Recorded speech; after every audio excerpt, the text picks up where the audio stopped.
पिछले चैप्टर में हमने लेसन नंबर 6 स्टार्ट कर दिया था लेक्चर में। तो अब हम मुक्त इलेक्ट्रॉन के बारे में पढ़ते हैं। और मुक्त इलेक्ट्रॉन ही होते हैं जो किसी भी कंडक्टर, इंसुलेटर और सेमीकंडक्टर के लिए जिम्मेदार होते हैं। तो जिस तत्व में मुक्त इलेक्ट्रॉन होते हैं वो कंडक्टर बन जाता है, जिसमें नहीं होते वो इंसुलेटर, और जिनमें आ जाते हैं मुक्त इलेक्ट्रॉन बनकर वो सेमीकंडक्टर कहलाता है, जब हम उनको थोड़ा बहुत ताप दे देते हैं तब। तो नाभिक पर धन आवेश होने के कारण ये कक्षीय इलेक्ट्रॉन पर आकर्षण बल लगाता है। अतः परमाणु के प्रत्येक कक्षा में घूमते इलेक्ट्रॉन नाभिक के आकर्षण बल के कारण उससे बंधे रहते हैं। नाभिक का बल सबसे अंदर की कक्षा के इलेक्ट्रॉनों पर सबसे अधिक तथा बाहरी कक्षा के इलेक्ट्रॉन पर कम होता जाता है। सबसे बाहरी कक्षा के इलेक्ट्रॉन पर नाभिक का आकर्षण बल न्यूनतम होने के कारण इन्हें परमाणु से अलग करना बहुत सरल हो जाता है। सबसे बाहरी कक्षा के जो इलेक्ट्रॉन परमाणु से अलग होकर इधर उधर घूम रहते हैं उन्हें मुक्त इलेक्ट्रॉन कहते हैं। ये मुक्त इलेक्ट्रॉन क्यों होते हैं? क्योंकि ये नाभिक के आकर्षण से बहुत कम खिंचे रहते हैं, मतलब आकर्षण बल उन पर बहुत कम होता है। ये मुक्त इलेक्ट्रॉन परमाणु के बाहर स्वयं उपस्थित रहते हैं और ये ही प्रायः सभी विद्युतीय और इलेक्ट्रॉनिक घटनाओं जैसे विद्युत चालकता आदि के लिए उत्तरदायी होते हैं। तो मुक्त इलेक्ट्रॉन आपको समझ में आ गया। मान लीजिए अगर एक मेटल है, जैसे मेरे पास पेन, और इस पेन को हमने मान लिया कि मेटल का है, तो ये मेटल में क्या होते हैं, मुक्त इलेक्ट्रॉन इधर उधर घूमते रहते हैं। जब जैसे ही हम इसके एक सिरे पर इलेक्ट्रॉन को लगाते हैं, करंट लगाते हैं, तो दूसरे सिरे से इलेक्ट्रॉन, मुक्त इलेक्ट्रॉन जो होता है वो निकल जाता है। इसीलिए हम क्या करते हैं, देखते हैं कि इलेक्ट्रिसिटी बहुत तेज़ी से चलती है, लेकिन होता नहीं है। इलेक्ट्रॉन को, यहाँ से जाने वाले इलेक्ट्रॉन को गुजरने में काफ़ी टाइम लग जाता है। ओके, अब हम देखते हैं कि मुक्त इलेक्ट्रॉन विशिष्ट प्रतिरोध तथा प्रतिरोध ताप गुणांक के आधार पर चालक, अचालक तथा अर्धचालक पदार्थ की व्याख्या। Explanation of conductor, insulator and semiconductor material on the basis of free electrons, specific resistance and temperature coefficient of resistance. तो अब हम इनके बेस पर क्या करेंगे, चालक और इंसुलेटर का अध्ययन करेंगे। तो मुक्त इलेक्ट्रॉन अथवा वैध चालकता के आधार पर पदार्थ की निम्नलिखित 3 श्रेणियों में विभाजित करते हैं। तो एक चालक उनको बोलते हैं जिनमें विद्युत धारा प्रवाहित हो जाती है और इनमें मुक्त इलेक्ट्रॉन की संख्या बहुत अधिक होती है, अर्थात विशिष्ट प्रतिरोध बहुत कम, लगभग 10⁻⁻8 ओम मीटर होता है। इनमें मुक्त इलेक्ट्रॉन घनत्व बहुत अधिक, यानी कि 10⁻29 प्रति मीटर क्यूब। तांबे में 8.4 × 10⁻29 इलेक्ट्रॉन प्रति मीटर क्यूब होता है। इसीलिए इसके क्या होते हैं, इलेक्ट्रिसिटी या चालकता बहुत अधिक होती है। इनका ताप गुणांक धनात्मक होता है, अशुद्धि मिलाने से चालकता कम हो जाती है। ठीक है, तो ये चालक होते हैं। इंसुलेटर, फिर बात करते हैं अचालक की। इंसुलेटर क्या होते हैं, वे पदार्थ जिनकी चालकता बहुत कम अर्थात विशिष्ट प्रतिरोध बहुत अधिक, जैसे क्वार्ट्ज के लिए 7.5 × 10⁻17 ओम मीटर होता है। इनमें मुक्त इलेक्ट्रॉन घनत्व बहुत कम, लगभग 0 होता है। इनकी चालकता पर ताप का प्रभाव नगण्य होता है, कितना भी ताप दो कोई प्रभाव नहीं पड़ेगा। फिर बात करते हैं अर्धचालक, सेमीकंडक्टर। कुछ ठोस पदार्थ ऐसे भी होते हैं जिनकी विद्युत चालकता चालकों तथा अचालकों के बीच में होती है, मतलब कंडक्टर और इंसुलेटर के बीच में होती है। इन्हें अर्धचालक कहते हैं। अर्धचालक के उदाहरण हैं कार्बन, सिलिकॉन, कार्बन नहीं आता अर्धचालक में, सिलिकॉन, जर्मेनियम आदि। ठीक है, अर्धचालकों में सबसे बाहरी संयोजी इलेक्ट्रॉन ना तो परमाणु से इतनी दृढ़ता से बंधे होते हैं जितने कि किसी अचालक में, और ना ही इतने ढीले बंधे होते हैं जितने कि किसी चालक में। अर्धचालकों का प्रतिरोध ताप गुणांक ऋणात्मक होता है, अतः ताप बढ़ने पर उनका विद्युत प्रतिरोध घटता है तथा विद्युत चालकता बढ़ती है। इससे विपरीत ताप घटने पर अर्धचालकों का विद्युत प्रतिरोध बढ़ता है तथा विद्युत चालकता घटती है। तो ये कई बार ऑब्जेक्टिव टाइप में भी पूछा जाता है कि अर्धचालकों पर ताप का क्या प्रभाव पड़ता है। तो ताप बढ़ने पर अर्धचालकों की कंडक्टिविटी बढ़ जाती है, परत शून्य ताप पर अर्धचालक एक आदर्श अचालक की भांति व्यवहार करता है। तो कम होगा तो कंडक्टिविटी कम हो जाएगी। ठीक है, बात करते हैं अब हम ठोसों का ऊर्जा बैंड सिद्धांत, energy band theory of solids.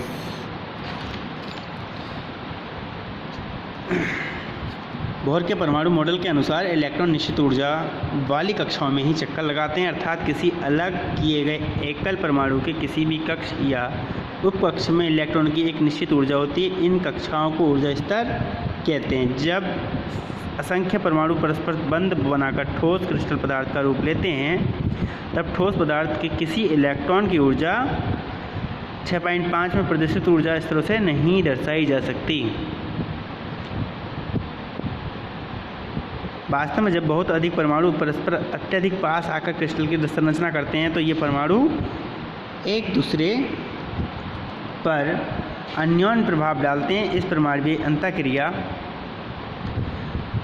Inter atomic interaction के कारण परमाणु में नाभिक के समीप कक्ष में इलेक्ट्रॉन के ऊर्जा स्तरों पर बहुत कम प्रभाव पड़ता है, परंतु नाभिक से दूर बाहरी कक्ष के इलेक्ट्रॉनों की ऊर्जा स्तरों में ज़्यादा परिवर्तन होता है। ऐसा संयोजी इलेक्ट्रॉनों को एक से अधिक परमाणु द्वारा साझा किए जाने के कारण होता है। अर्धचालकों की संरचना क्रिस्टलीय ठोस होती है। अर्धचालकों की संरचना कैसी होती है? क्रिस्टलीय ठोस होती है। ऐसा ही जर्मेनियम का इलेक्ट्रॉन विन्यास क्या होता है? आप इलेक्ट्रॉन विन्यास देख लेंगे, electron configuration of SI and germanium. तो इनका 1s2 सिलिकॉन का होता है 14 होता है इसका एटॉमिक नंबर, यानी कि 1s2 2s2 2p6 and 3s2 and 3p2। Germanium का कितना होता है? 1s2 2s2 2p6 3s2 3p6 3d10 4s2 4p2। तो ये इसका जर्मेनियम का होता है। सिलिकॉन का 14 होता है। ठीक है,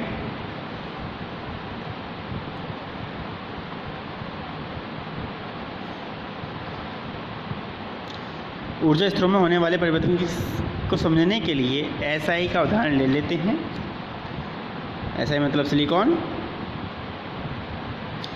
तो सिलिकॉन के क्रिस्टल में N परमाणु है। सामान्य अवस्था में परमाणु के मध्य एक एंगस्ट्रम यानी कि 10⁻⁻10 मीटर की दूरी होती है। परमाणु में कितनी सामान्य अवस्था में कितनी होती है परमाणु की मध्य दूरी? 1 एंगस्ट्रम की दूरी होती है। चूँकि सिलिकॉन में 4 संयोजी इलेक्ट्रॉन है, अतः सिलिकॉन क्रिस्टल में 4 N संयोजी इलेक्ट्रॉन होंगे। वह सिलिकॉन परमाणु के बाह्य कक्ष में अधिकतम 8 इलेक्ट्रॉन हो सकते हैं। We know that every elements wants to add electron its outermost shell. ठीक है, तो इसके अकॉर्डिंग क्या होगा? ऑक्टेट लॉ के अकॉर्डिंग प्रत्येक एलिमेंट अपने आटोमोस्ट सेल में 8 इलेक्ट्रॉन पूरा करना चाहता है, लेकिन सिलिकॉन के कितने आटोमोस्ट सेल में? 2 और 2 4। 3 वाले सेल में कितने हैं? 2 इसमें S में और 2 P में हैं, तो 4 इलेक्ट्रॉन है, तो इसके 4 संयोजी इलेक्ट्रॉन हो जाएंगे। इसलिए कहा जा सकता है कि सिलिकॉन क्रिस्टल में 4N संयोजी इलेक्ट्रॉन के लिए 8N ऊर्जा स्तर उपलब्ध हैं। अंतर परमाणिक दूरी इंटर एटॉमिक स्पेसिंग है ये। ठीक है, चालन बैंड CB 4N ऊर्जा स्तर खाली, 4N ऊर्जा स्तर भरे हुए। संयोजी बैंड बैलेंस बैंड बोलते हैं इसको। ठीक, और क्या होता है? 1s2 2s2 2p6 3s2 3p2। इतना तो कंप्लीट है, ये वाले इनकम्प्लीट हैं। तो क्या होता है, जब यहाँ इनको एनर्जी दी जाती है, एनर्जी मिलती है, तो यहाँ से संयोजी बैंड से इलेक्ट्रॉन निकलकर चालन बैंड में चले जाते हैं। क्या होता है? संयोजी बैंड से इलेक्ट्रॉन निकलकर चालन बैंड में चले जाते हैं। 4N ऊर्जा भरे हुए स्तर पर रहती है। ठीक है, बस इतना ही होता है जब टेम्परेचर इंक्रीज करते हैं। तो सिलिकॉन के क्रिस्टल में ऊर्जा स्तर परिवर्तन को प्रदर्शित करने के लिए चित्र 6.6 में अंतर परमाणविक दूरी x अक्ष पर तथा ऊर्जा y अक्ष पर तथा एक वास्तविक क्रिस्टल में परमाणुओं के बीच साम्य दूरी r is about to 1 angstrom से प्रदर्शित है। सिलिकॉन की ऊर्जा स्तर में होने वाले परिवर्तनों को निम्न प्रतिबंधों की विवेचना द्वारा समझाया जा सकता है। जब अंतर परमाणुक दूरी बहुत अधिक यानी कि R=D is greater than A, इस स्थिति में परमाणु में कोई अंतःक्रिया नहीं होती।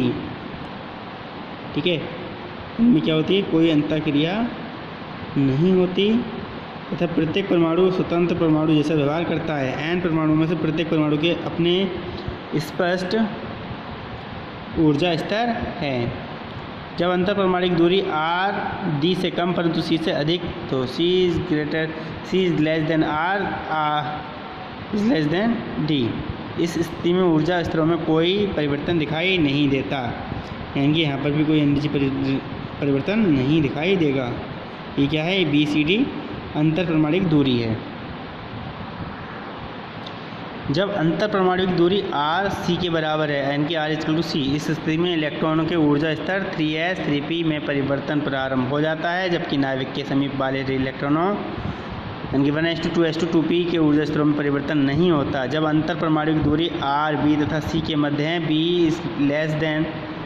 r c, इस स्थिति में अलग अलग 3s व 3p ऊर्जा स्तर की जगह पास पास स्थित ऊर्जा बैंड प्राप्त होता है। इस ऊर्जा बैंड में किसी विलग परमाणु के लिए 2n स्तर एकल 3s स्तर में तथा 6n स्तर एकल 3p स्तर में होता है। 3s तथा 3p स्तरों में ऊर्जा का ये फैलाव किसी मुक्त परमाणु के 3s तथा 3p स्तरों के मध्य ऊर्जा अंतराल को घटा देता है। चूँकि परमाणु में n इज अबाउट टू 10⁻29 परमाणु पर मीटर क्यू बहुत अधिक होता है तथा 3s और 3p का ऊर्जा स्तर कुछ इलेक्ट्रॉन वोल्ट की कोटि का होता है, अतः 3s तथा 3p ऊर्जा स्तर फैलाव के कारण अत्यधिक समीप हो जाता है। अतः समीप ऊर्जा स्तरों के इस संग्रह को ऊर्जा बैंड कहते हैं। जब अंतर परमाणुक दूरी r b के बराबर परंतु a से अधिक है, तो r=b is greater than a। इस स्थिति में 3s व 3p ऊर्जा स्तरों के मध्य ऊर्जा अंतराल एनर्जी गैप खत्म हो जाता है तथा 8n ऊर्जा स्तर सतत कंटिन्यूस रूप में वितरित हो जाते हैं। इस स्थिति में इलेक्ट्रॉन 3s अथवा 3p का उपकक्ष में है, ये अंतर करना संभव नहीं होता। केवल ये कहा जा सकता है कि 4n ऊर्जा स्तर पूर्ण रूप से भरा है व 4n ऊर्जा स्तर खाली है। ठीक है, ये एनर्जी गैप है इसके बीच में, ये बैलेंस बैंड है और ये कंडक्टेंस बैंड। ओके, फिर छठा है, जब अंतर परमाणुक दूरी r a के बराबर यानी कि r=a, क्रिस्टल में वास्तविक दूरी परम शून्य ताप पर 4n भरे हुए ऊर्जा स्तर 4n खाली ऊर्जा स्तर से एक ऊर्जा अंतराल द्वारा अलग हो जाते हैं। इसे वर्जित ऊर्जा अंतराल फॉरबिडेन एनर्जी गैप कहते हैं। इसे Eg से निरूपित करते हैं। वर्जित ऊर्जा अंतराल के नीचे पूर्णतः भरे ऊर्जा स्तर को संयोजी बैंड Bb तथा ऊपर रिक्त ऊर्जा स्तर को चालन बैंड Cb कहते हैं। ठीक है, सिलिकॉन के लिए ऊर्जा गैप का माप 1.12 इलेक्ट्रॉन वोल्ट तथा G के लिए 0.67 इलेक्ट्रॉन वोल्ट है।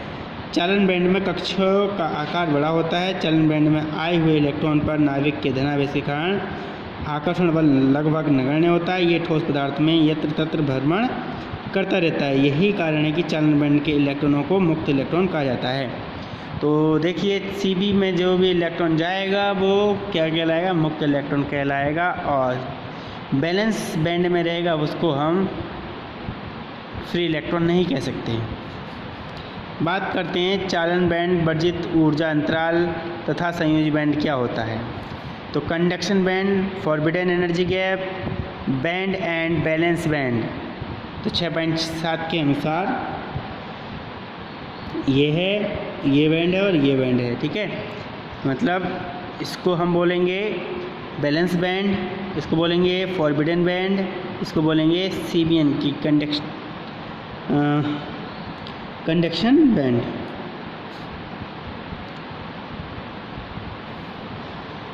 चालन बैंड अर्धचालकों में परम शून्य ताप पर यह बैंड रिक्त होता है, परंतु ताप वृद्धि के साथ इसमें इलेक्ट्रॉन की संख्या बढ़ती जाती है। इस बैंड में उपस्थित इलेक्ट्रॉन धारा प्रवाह में योगदान देते हैं। वर्जित ऊर्जा अंतराल बैंड यानी कि फॉरबिडेन एनर्जी गैप बैंड, इस बैंड में इलेक्ट्रॉन नहीं पाए जाते हैं।